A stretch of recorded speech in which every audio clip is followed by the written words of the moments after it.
Assalamualaikum warahmatullahi wabarakatuh. Perkenalkan, nama saya Alex Iskandar. Di sini dalam kesempatan kali ini saya akan menjelaskan PowerPoint tentang hormat kepada orang tua dan kita langsung saja ke paparan materi yang pertama yaitu hormat kepada orang tua dan guru. Satu, pengertian hormat kepada orang tua. Hormat adalah sikap menghargai dan sopan kepada orang lain, diri sendiri, dan lingkungan. Hormat merupakan kebajikan yang mendasari tata krama. Berarti kita di sini belajar pengertian hormat. Hormat itu kita menghormati. Kita sikap saling menghargai dan juga kita sopan terhadap siapa? Terhadap orang lain. Terhadap orang lain ke siapapun kita harus ada sifat baik yaitu sikap menghargai, sikap hormat. Bahkan bukan hanya kepada orang lain saja, tapi terhadap diri sendiri juga harus kita hormati. Harus kita hargai diri sendiri. Jangan sampai kita terhadap diri sendiri kita melukai. Juga lingkungan. Lingkungan mana? Lingkungan sekitar kita. Harus kita hargai, harus kita hormati. Nah, di sini hormat merupakan kebajikan ataupun kebaikan yang mendasari tata krama. Selanjutnya yaitu orang tua. Orang tua merupakan orang yang bertanggung jawab dalam sebuah keluarga untuk mengantarkan seorang anak menjadi dewasa dan mandiri dengan cara mendidik, mengasuh, dan membimbing. Itulah namanya orang tua. Berarti orang tua itu adalah sosok yang luar biasa. Mereka mempunyai tanggung jawab dalam urusan keluarganya. Itu dalam keluarga ada kepala keluarga, ayah, ada ibu, itu semua adalah mengantarkan seorang anak supaya mendidik anak menjadi dewasa. Kemudian mengasuh juga anak dan juga dibimbing anak tersebut supaya menjadi anak yang baik, anak yang soleh, yang qurrat tu'ayun, ya, supaya jadi anak yang penyejuk hati, penyejuk mata. Siapa sih yang tidak mau mempunyai anak yang baik, anak yang soleh? Pasti semuanya juga menginginkan. Hormat dan patuh kepada orang tua adalah sikap menghargai dan mematuhi orang tua, baik ayah maupun ibu, selama perintahnya tidak bertentangan dengan ajaran agama. Hormat dan patuh kepada orang tua merupakan kewajiban dituntut dalam ajaran agama dan nilai-nilai moral. Kita harus menghargai, mematuhi orang tua kita, baik ayah maupun ibu, selama semua perintahnya tidak bertentangan dengan ajaran agama, maka kita diwajibkan untuk hormat, taat, patuh kepada kedua orang tua.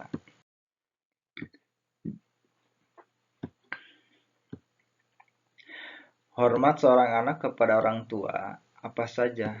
Oke, kita sebutkan di sini saya mencatat 7 poin. Yang pertama adalah memperlakukan orang tua dengan sopan dan santun. Berarti kita terhadap orang tua kita harus memperlakukannya dengan sopan, memperlakukannya dengan baik, memperlakukannya dengan santun.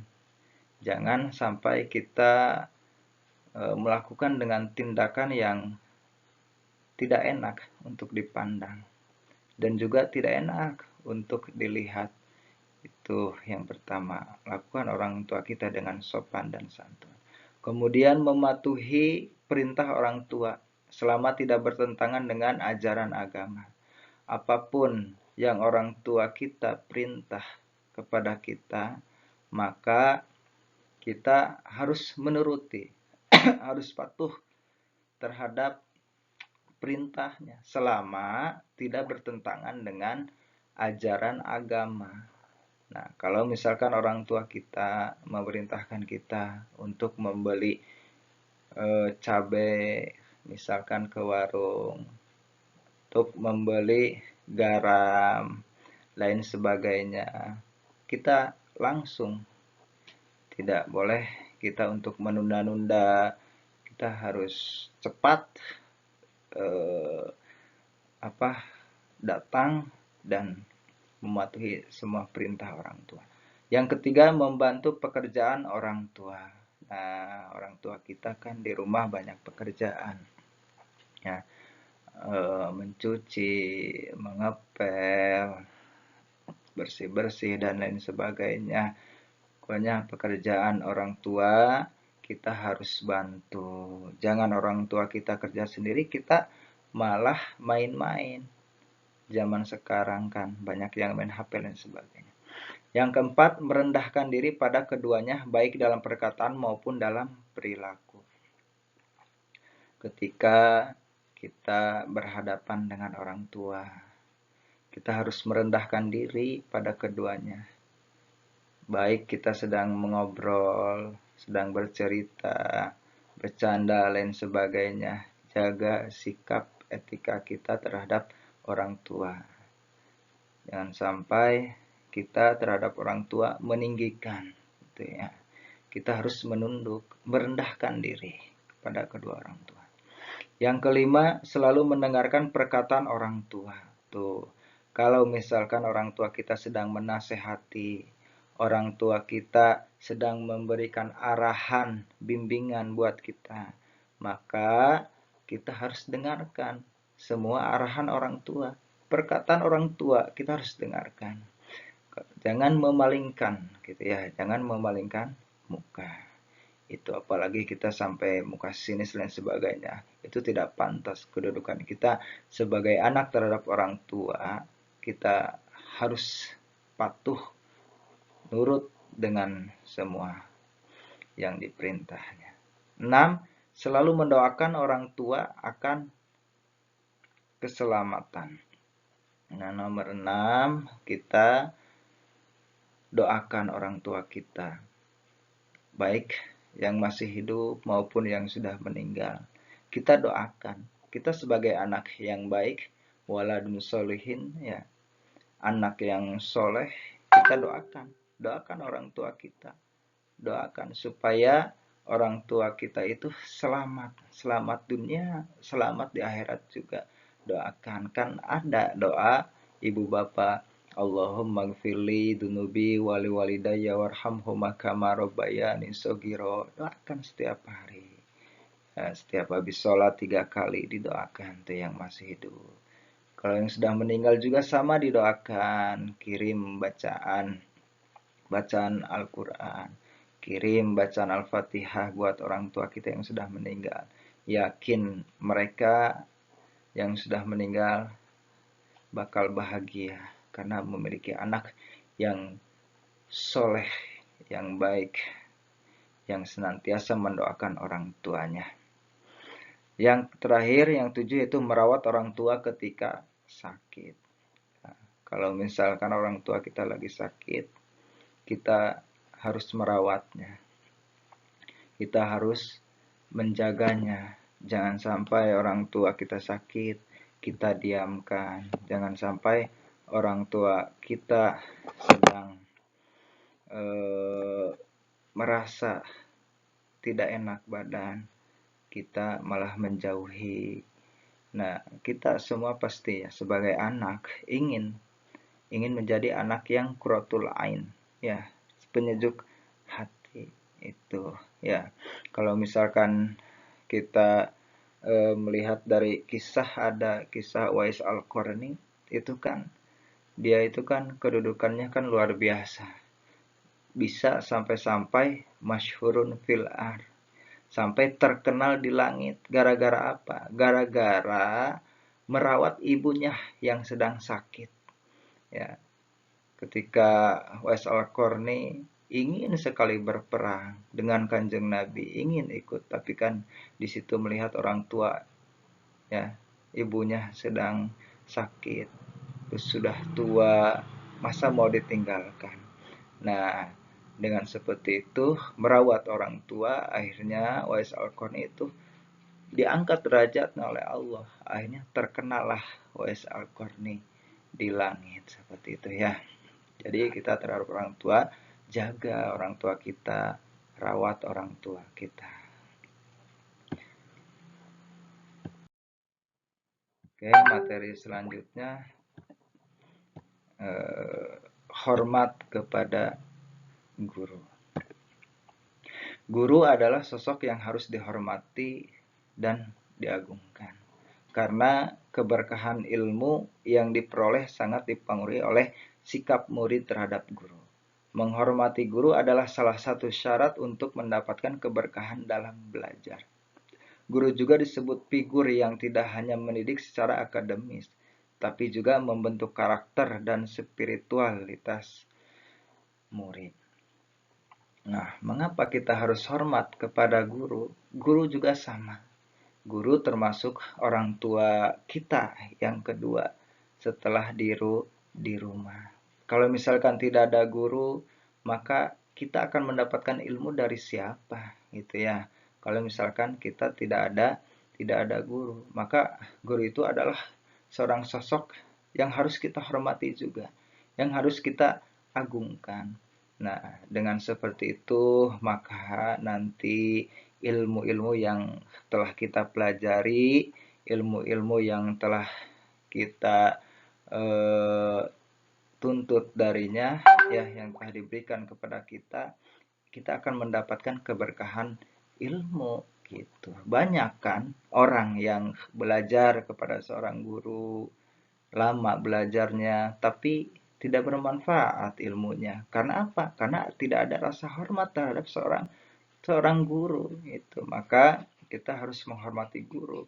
Itulah salah satu syarat di mana kita ingin ilmunya bermanfaat, ingin mendapatkan keberkahan dari seorang.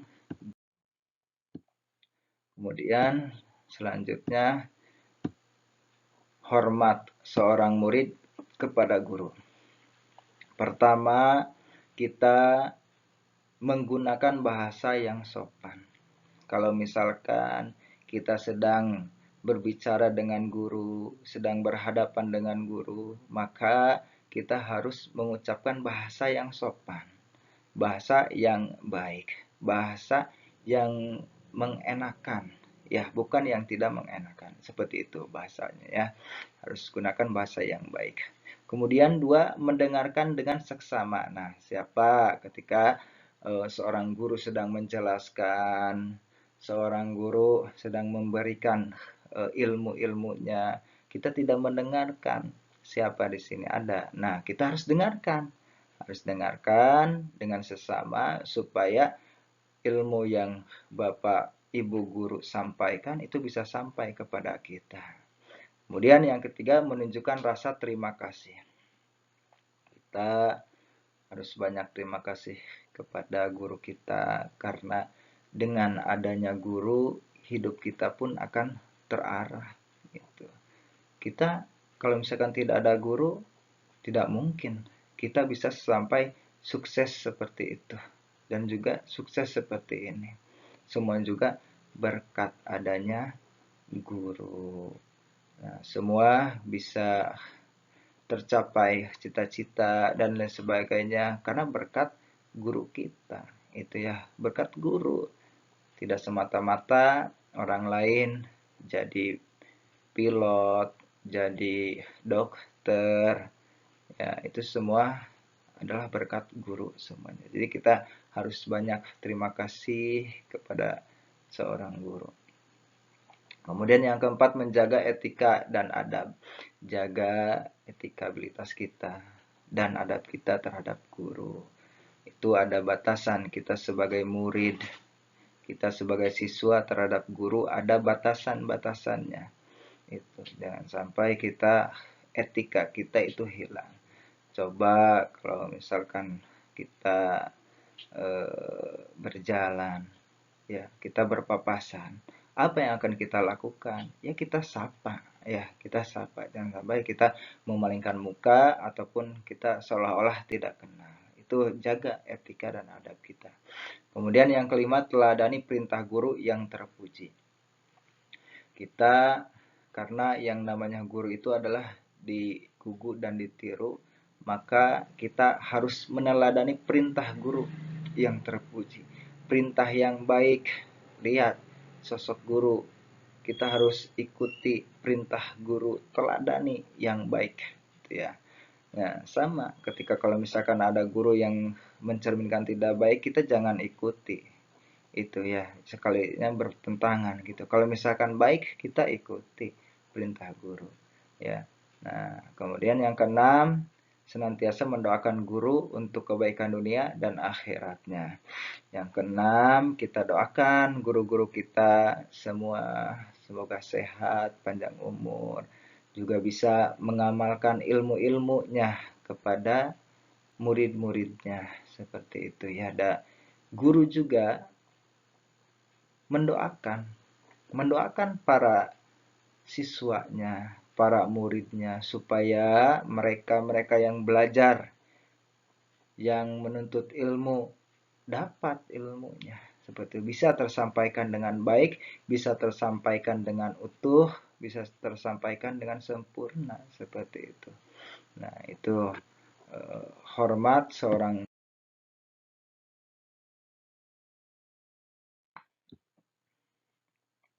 Selanjutnya, dalil nakli terkait tentang hormat kepada orang tua.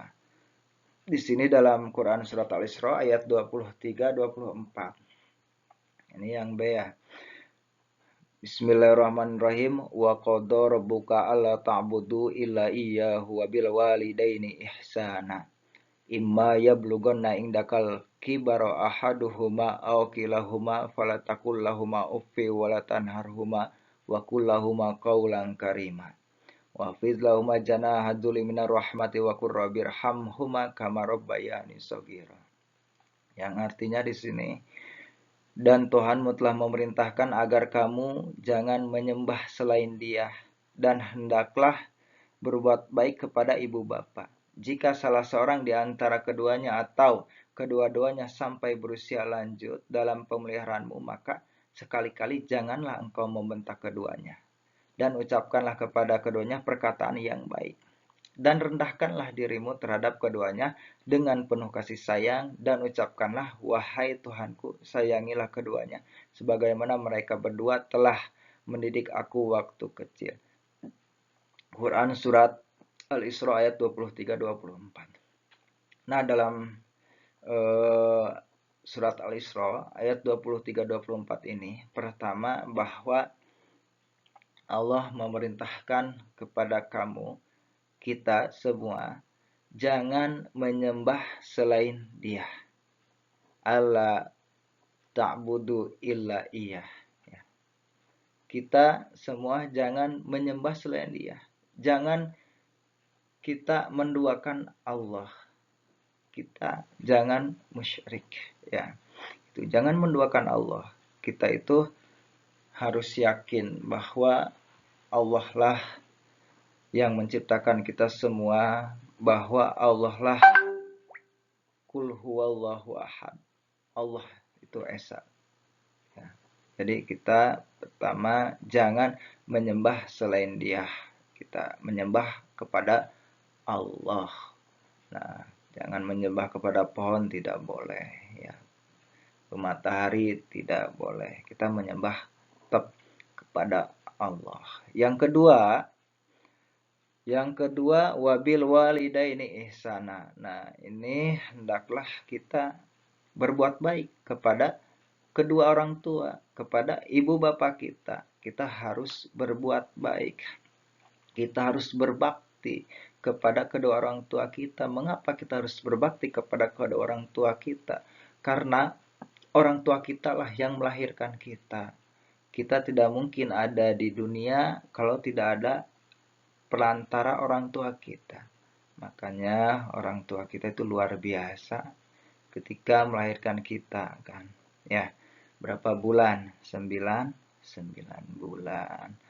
Nah, luar biasa ya kita sampai segede ini diurus sama orang tua kita. Jika salah seorang di antara keduanya atau kedua-duanya sampai berusia lanjut dalam pemeliharaanmu, maka sekali-kali janganlah engkau membentak. Kita tidak boleh membentak. Wala tanhar, ya. Kita tidak boleh membentak keduanya, gitu. Kita tidak boleh, gitu. Tidak boleh membentak kepada orang tua kita. Nah, kita apalagi kita sampai apa? Sampai memukul itu tidak boleh. Di sini fala taqul lahuma ufi. Maka janganlah sekali-kali kamu ucapkan perkataan ah. Ya, kuah saja itu tidak boleh dalam ayat ini. Misalkan, Neng, tolong beliin ikan ke warung. Ah, ini lagi nanggung misalkan. Itu tidak boleh, itu ya. Lagi nanggung main game. Wah, itu tidak boleh. Itu ya, dengan perkataan wala tanharhuma, apalagi kita sampai apa? Membentak kepada keduanya. Mama, ini lagi sibuk, ini lagi apa? Padahal itu semua bikin kita apa namanya tidak baik, itu seperti itu ya. Jadi kita harus apa namanya wakullahum qaulan karima. Maka ucapkanlah kepada kedua orang tua kita dengan ucapan yang baik kepada orang tua kita. Jangan berbicara kasar, berbicara pun juga tidak boleh. Apalagi kita sampai membentak, sampai mukul dan sebagainya itu tidak boleh. Itu ya. Kita harus bicara dengan baik, dengan sopan. Wafid lahuma janahaduli minar rahmati wa qurabirhamhuma kama rabbayani shaghira, dan rendahkanlah dirimu terhadap keduanya dengan penuh kasih sayang dan ucapkanlah wahai Tuhanku, sayangilah keduanya sebagaimana mereka berdua telah mendidik aku waktu kecil. Tuh, ya orang tua kita eh, mengurus kita itu dengan penuh rasa kasih sayang. Maka kita harus mengucapkan kepadanya berdoa, ya, berdoa supaya apa? Supaya Allah menyayangi kedua orang tua kita sebagaimana mereka berdua telah mendidik aku pada waktu kecil. Itu doanya ya. Tadi di awal sudah. Oke, kita lanjutkan yang C, hadis tentang menghormati orang tua. Nah, di sini ada dua hadis. Pertama yaitu di sini ridallahi fi ridal walidaini wa suhtullahi fi suhtil walidaini. Nah, ridhonya Allah itu ada pada ridhonya kedua orang tua, dan murkanya Allah ada pada kemurkaan orang tua. Kalau orang tua kita ridho, ya, maka Allah juga akan ridho. Kalau orang tua kita benci, murka, maka Allah juga bakal murka. Maka kita itu jangan sekali-kali untuk mengecewakan orang tua kita. Jangan sampai kita orang tua kita itu benci terhadap kita sehingga orang tua bisa berkata yang tidak baik terhadap kita. Kita kedudukan sebagai anak, maka kita harus senantiasa berbuat baik, bahagiakan orang tua kita. Itu. Terus di hadis yang lain, an Abdullah ibnu Mas'ud radhiyallahu an sa'altu Rasulullah sallallahu alaihi wasallam, qultu ya Rasulullah ayyul amalil afdalu, qala shalah ala miqatiha, qultu sumayun qala sumabirul walidaini, qultu sumayun qala al jihadu fi sabilillah. Nah, ini dari Abdullah bin Mas'ud radhiyallahu an. Aku bertanya kepada Rasulullah sallallahu alaihi wasallam, wahai Rasulullah, amal apa yang paling utama? Bertanya kepada Rasulullah, ayun amalil afdalu, Amalan apa yang paling utama? Dijawab oleh Kanjeng Nabi, Kanjeng Rasul, sholat pada waktunya. As-sholatu ala miqotiha, yaitu pertama sholat pada waktunya. Terus bertanya lagi, terus apa lagi? Nah, terus yang kedua yaitu birrul walidaini, yaitu berbakti kepada kedua orang tua. Nah, itu ya. Nah, ini hadis tentang menghormati orang tua. Itu yang kedua, yaitu amal, termasuk amal yang paling utama, yaitu berbakti kepada kedua orang tua. Kemudian apalagi yang terakhir, yaitu jihad fisabilillah. Ini adalah hadis tentang menghormati orang tua. Kemudian yang D, hadis tentang menghormati guru. Nah, di sini ta'alamul ilma wa ta'alamu lil ilmi sakinata wal waqara wa tawadau liman tata'allamu minhu. Artinya, belajarlah kalian ilmu untuk ketentraman dan ketenangan, serta rendah hatilah pada orang-orang yang kamu belajar darinya. Nah, kita harus senantiasa rendah hati. Jangan sombong ketika kita mempunyai banyak ilmu. Kita jangan sombong, karena kita sejatinya banyak ilmu karena ada guru kita yang mentransferkan ilmu itu, yang memberikan ilmu itu. Kita belajar itu kepada seorang guru. Bisa karena ada guru kita. Kita tidak mungkin bisa kalau tidak ada guru kita. Terus saya juga bisa itu. Siapa gurunya? Setan kalau tidak ada gurunya itu ya. Jadi maka kita harus senantiasa rendah hati kepada orang yang kamu belajar darinya.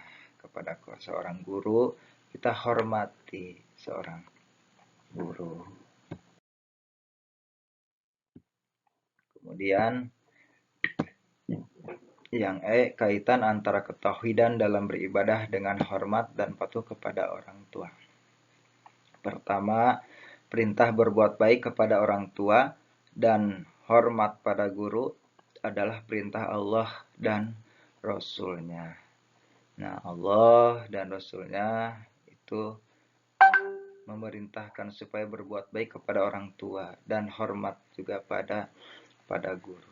Dua, sikap dan perilaku hormat dan patuh kepada orang tua dan guru merupakan bagian dari ketauhidan yang beriman dalam beribadah. Itu yang kedua. Yang ketiga, berbakti dan berbuat baik kepada kedua orang tua dengan tulus, ikhlas. Begitu juga perilaku hormat kepada guru hanya dapat terrealisir bagi yang memiliki akhlakul karimah. Untuk memiliki akhlakul karimah, landasannya adalah iman kepada Allah. Itu. Kalau misalkan kita beriman kepada Allah, tentu kita akan memiliki sifat akhlakul karimah. Maka di sini kita juga pasti akan apa? Akan berbakti dan berbuat baik kepada kedua orang tua kita dengan tulus. Bukan hanya kepada orang tua kita saja, tapi kita kepada semua orang. Ya, kalau misalkan kita beriman kepada Allah karena landasannya iman, kemudian kita memiliki akhlakul karimah, maka semuanya juga akan baik. Ya, ini yang kemudian kesimpulan terakhir, dalam Islam hormat kepada orang tua dan guru merupakan kewajiban yang sangat ditekankan. Karena dalam Al-Quran surah Al-Isra ayat 23-24 tadi kan menegaskan bahwa Allah memerintahkan untuk tidak menyembah selainnya dan berbuat baik kepada orang tua. Ini menunjukkan bahwa penghormatan kepada orang tua adalah bagian dari ibadah kepada Allah. Selain itu, menghormati guru juga dianggap penting karena mereka adalah sumber ilmu dan pengetahuan. Dalam banyak hadis, Nabi Muhammad SAW mengajarkan pentingnya menghormati orang yang lebih berilmu dan berpengalaman.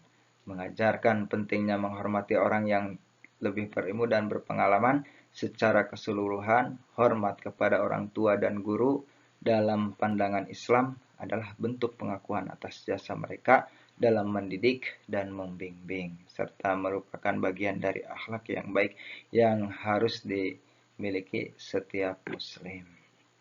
Nah, mungkin sekian presentasi saya tentang hormat kepada orang tua dan guru.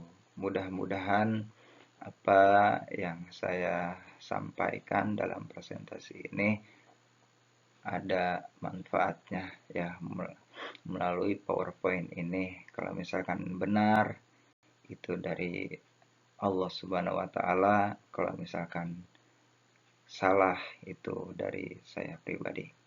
Sekali lagi mohon maaf apabila ada kesalahan, ya mudah-mudahan bisa bermanfaat. Ditutup, akhirul kalam.